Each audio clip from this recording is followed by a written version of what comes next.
Welcome to Destination History, where we tackle interesting and fascinating places and take a stroll through the history behind them. Today, we find ourselves in the middle of a desert in modern day Iran, visiting some ruins. Come on a journey with me as we find out how this amazing structure went from the center of the Persian Empire to end up as just a couple of columns poking up out of the sand. Join me as we take a look at today's destination, Persepolis. The Achaemenid Empire was pretty bloody big. By the 5th century BC, it's believed that the empire ruled over 44% of all humans alive at the time. The territory that called itself as part of the Achaemenid Empire stretched from the Balkan Peninsula in the west all the way over to the Indus River Valley in the east. The states that made up the empire came from Central Asia and Afghanistan to Asia Minor, Egypt, Libya, and Macedonia. The Persians did attempt to expand up into mainland Greece, but weren't quite able to manage it. With such a vast empire, how were the Persian kings able to control everything? Well, they had a pretty simple way of doing it. They used regional administrators to control parts of the empire that were far away, and it was because of their massive empire that regional centres were established, and Persepolis, our destination for today, is one of these monumental centres. Supposedly, Cyrus the Great was the one to come up with the idea of Persepolis, but it wasn't until Darius I was in power that something was actually done about it and construction was started. It would take over a century for the great city to be finished, and as the seat of government for the empire, it's understandable that they would have taken their time to get things right. The exact date of when everything started isn't actually known, but it's believed to have been between 518 and 516 BC. Even though Persepolis was seen as the center of the Persian Empire, it's actually believed to have only been occupied seasonally, and most commonly during the Persian New Year festival. Apart from being a summer house for the emperor's court, Persepolis started to become the safehold for the empire's greatest treasures, like literary works and works of art from conquered lands that were now a part of the empire. When organizing the build of the city, Darius had been very specific in choosing the precise location. It had to be isolated enough for it to be insignificant to those outside of the empire, but central enough so that members of the furthest corners of the empire could reach the city in order to drop off their tribute.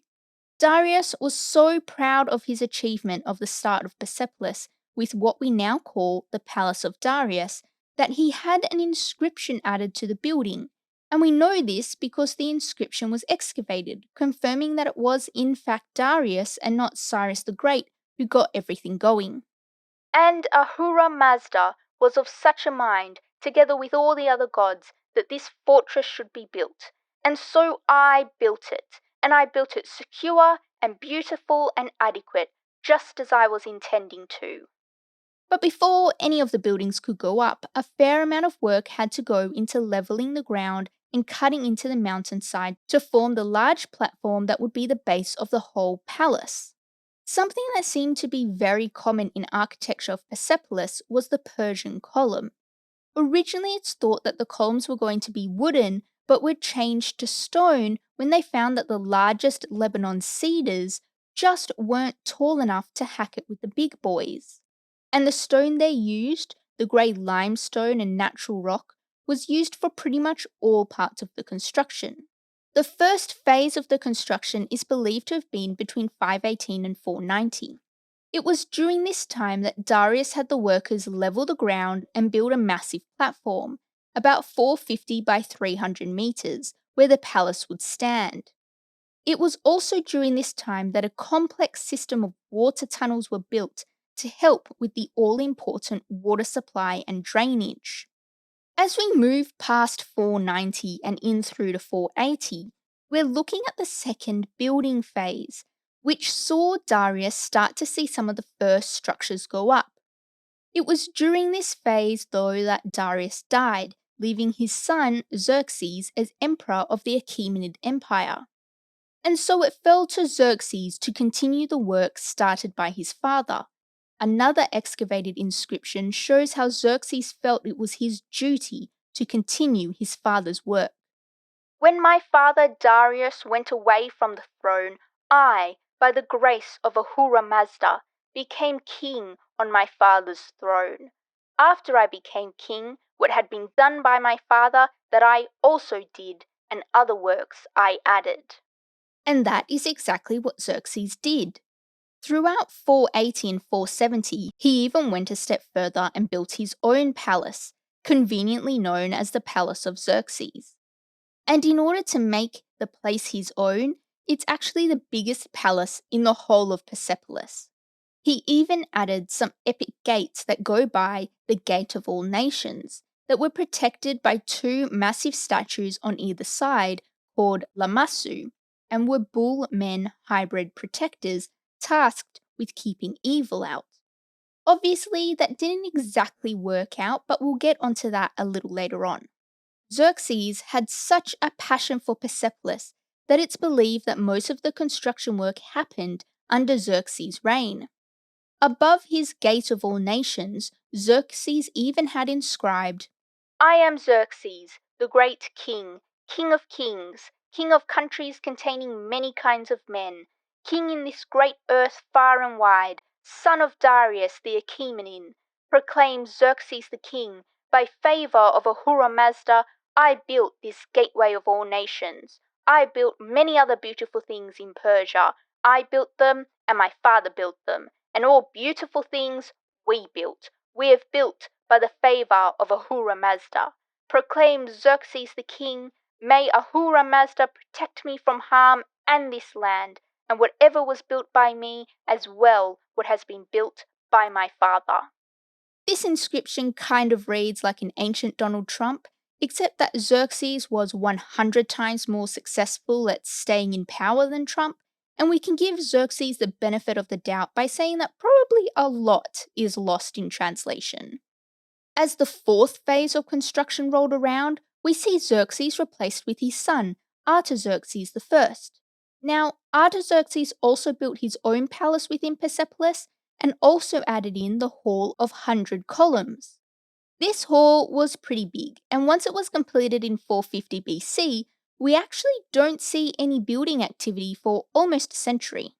When Artaxerxes III came to power, he decided that despite potentially being one of the last emperors to rule the Achaemenid Empire, he needed to add his own mark to Persepolis.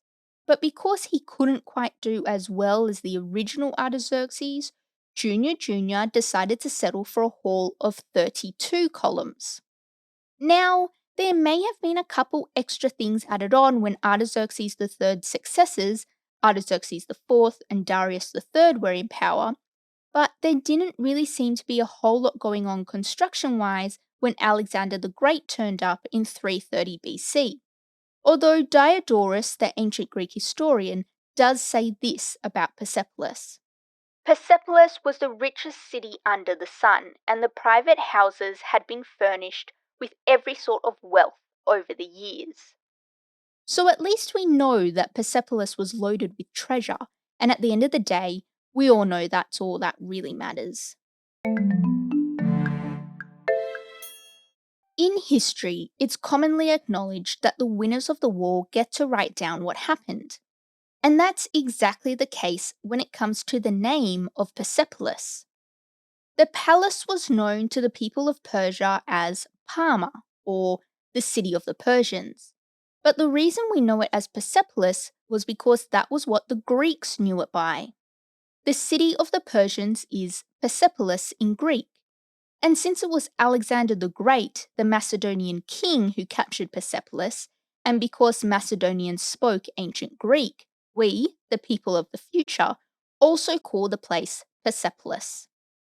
The ruins is all we see of Persepolis today, and they are located at the foot of the Kui Ramat, or the Mountain of Mercy. And that's about 850 kilometers south of present-day Tehran. The whole area is known as Marv Dast Plain, and can be found northwest of modern-day Shiraz in Iran. And yes, it is related to the wine of the same name, but it's a bit more complicated than that. I'll link to a very interesting article in the show notes if you want to learn more about it. So, the massive platform that Darius had laid down is pretty bloody big at 125,000 square meters and is 20 meters tall, that you would need massive staircases to access. On this, you'll find his palace, reception hall, the Apadana, and a 60-meter long hall with 79 columns, 19 meters high. We'll get into the specifics of the different parts of the palace in a moment, but can you see why those poor Lebanon cedars just weren't tall enough?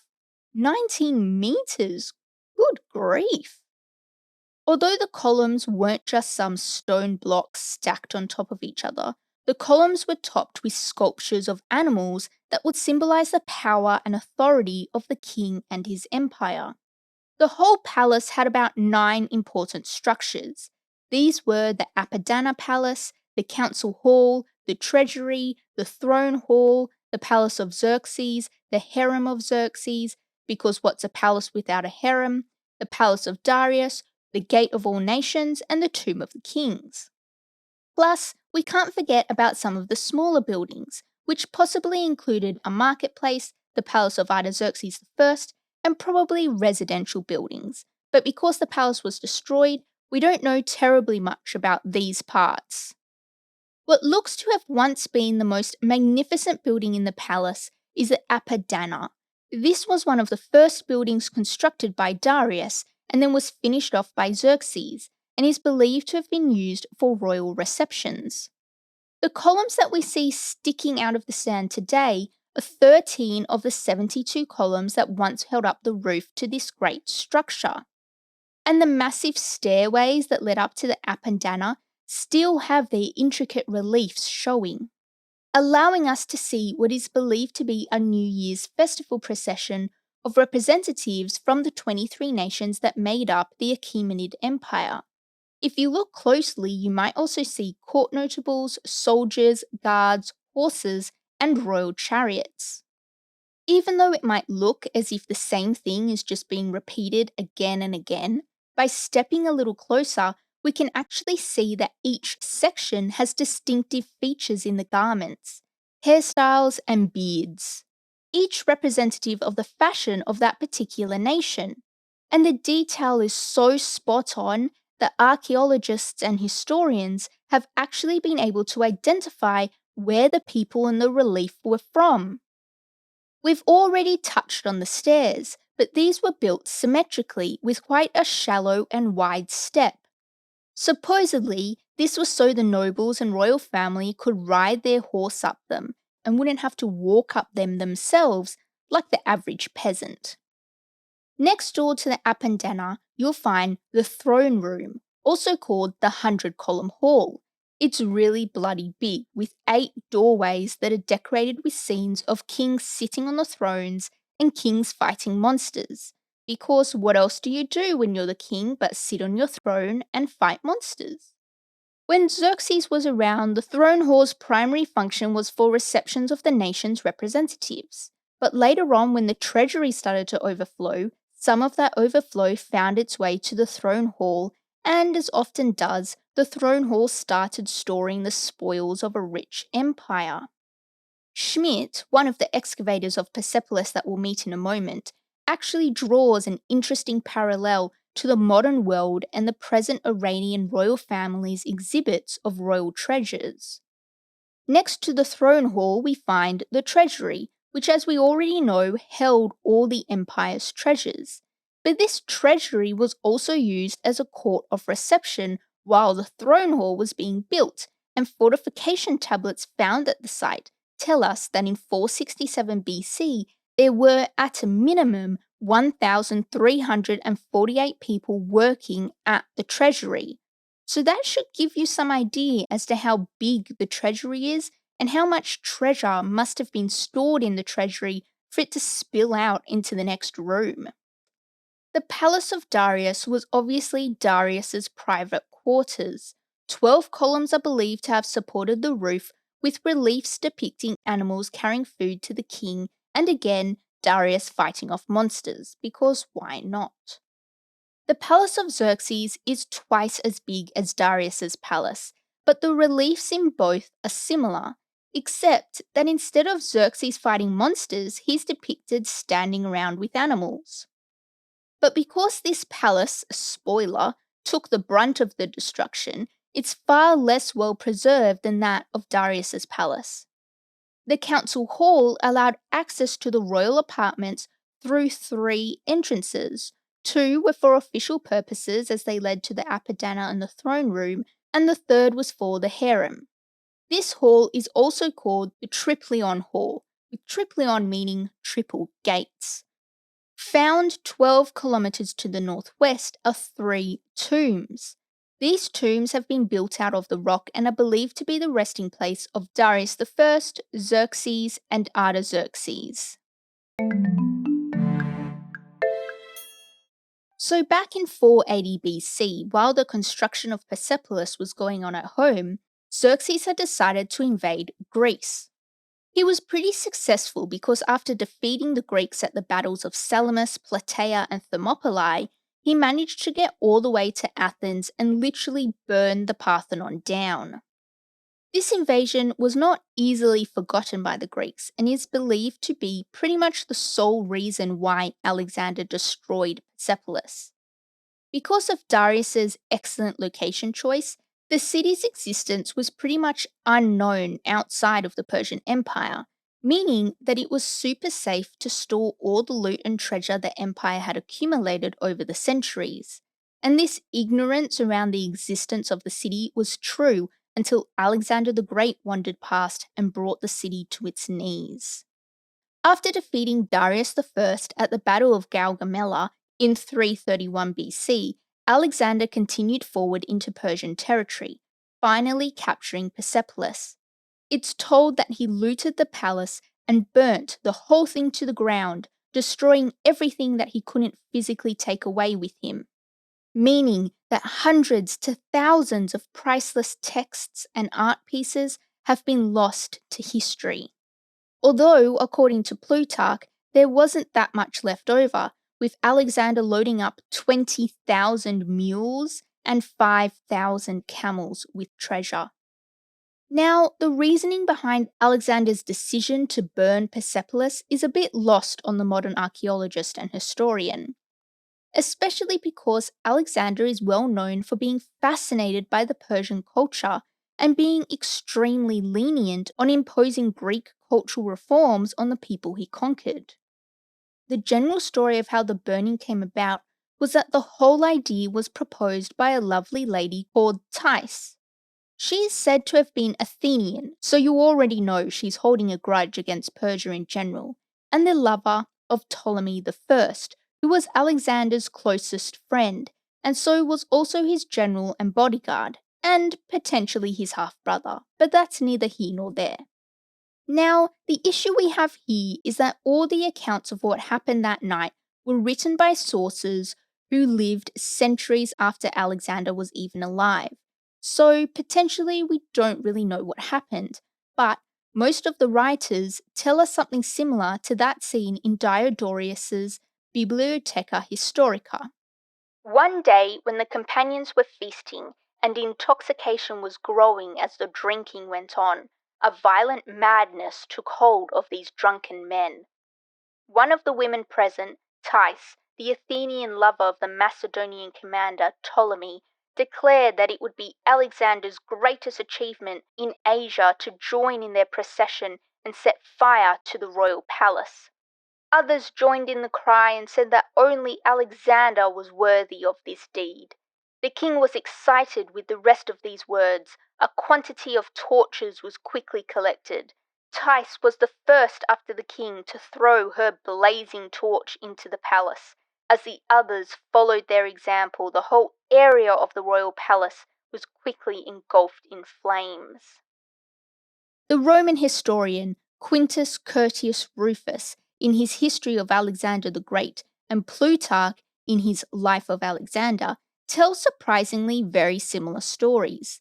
And yet, there is one historian, Arian of Nicomedia, who didn't share the view that the burning didn't accidentally happen because everyone was drunk. And perhaps Arian is the account we should put the most stock into, because his account is meant to come from the eyewitnesses, Ptolemy and Aristobulus. But we mustn't put too much stock into any one account, as there are always gaps. And Arian's gaps is that he doesn't tell the full story. He doesn't tell us why Alexander would burn Persepolis, just says how he does it. So everything we read as historical statements should always be read with an understanding of that person's and, to a certain extent, our own biases. And even Arian accepts that there are gaps between eyewitness accounts.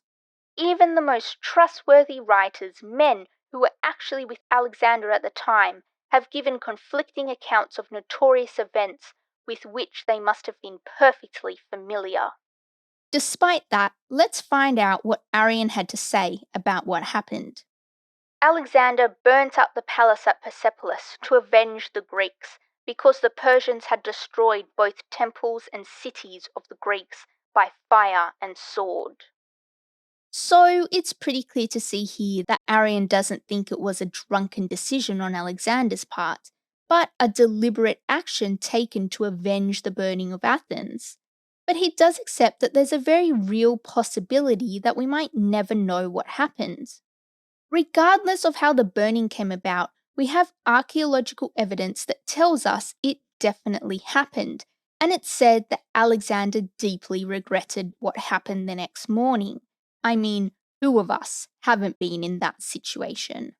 By destroying Persepolis, Alexander was well aware of the cultural importance he had obliterated. Religious works of early Zoroastrianism, goatskin parchments, artworks, tapestries, and other priceless artifacts, all lost forever. And yet, despite all odds, there was something that survived the fire. The heat of the fire hard-baked tablets of clay, and the rubble preserved them until an archaeologist came along and brought them back into the daylight. These tablets actually give us crucial information on how the empire operated that have helped historians to piece together what ancient Persia may have looked like.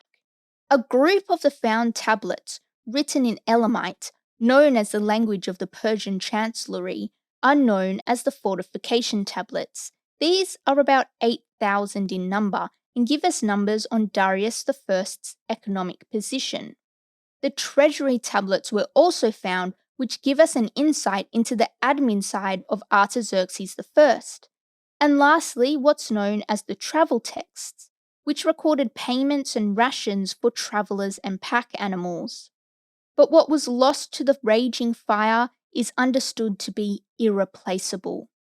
Just because Alexander burnt down the palace didn't mean that anything happened to the city.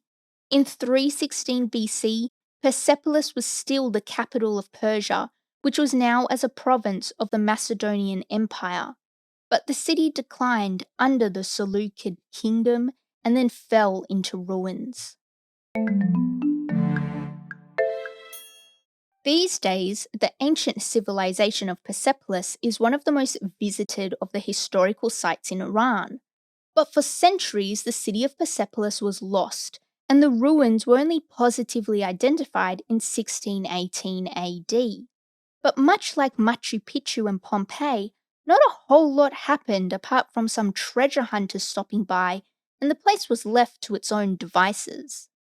So since it was first discovered in 1618, nothing really happened until 1931 rolled around, and it had fallen to Ernst Herzfeld, a professor of Oriental archaeology in Berlin, who was chosen by James H. Breasted, the director of the Oriental Institute of the University of Chicago, to take on the task of excavating and, if possible, restoring Persepolis.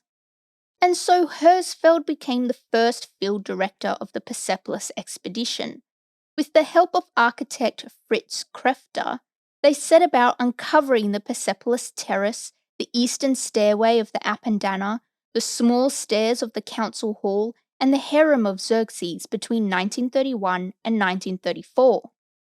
Once Hersfeld had moved on, Erich F. Schmidt came on and continued with the large-scale excavations until the end of 1939, when the Second World War put an end to the archaeological work in Iran. It wasn't until 1979 that UNESCO graced Persepolis by adding it to its World Heritage Site list. But in the present day, archaeological work is ongoing. While you might not be able to currently visit the ruins of Persepolis, you can find bits of the palace in a couple of museums around Europe and America. If you wander over to the Fitzwilliam Museum in Cambridge, the British Museum in London, the Metropolitan Museum that can be found in New York, the Museum of Fine Arts in Lyon, or the Louvre in Paris, you can see bits of Persepolis. If you had fun and feel as if you learned something, give us a subscribe and a review. And even if you didn't learn anything, or even like us, give that button a click anyway. You can find us by searching Destination History in all your major social media platforms, podcast providers, and Google. When you subscribe, you'll get an update for any new episodes coming your way, so you won't miss out on any exciting destination historical content. As always, all links spoken about, images, resources used, and way more can be found on our website at destinationhistorypod.com. And if you have a building, place, or area of significance that you would like to learn more about, shoot through an email or a message, and I might just be able to cover it in its very own episode here on Destination History. See you next episode.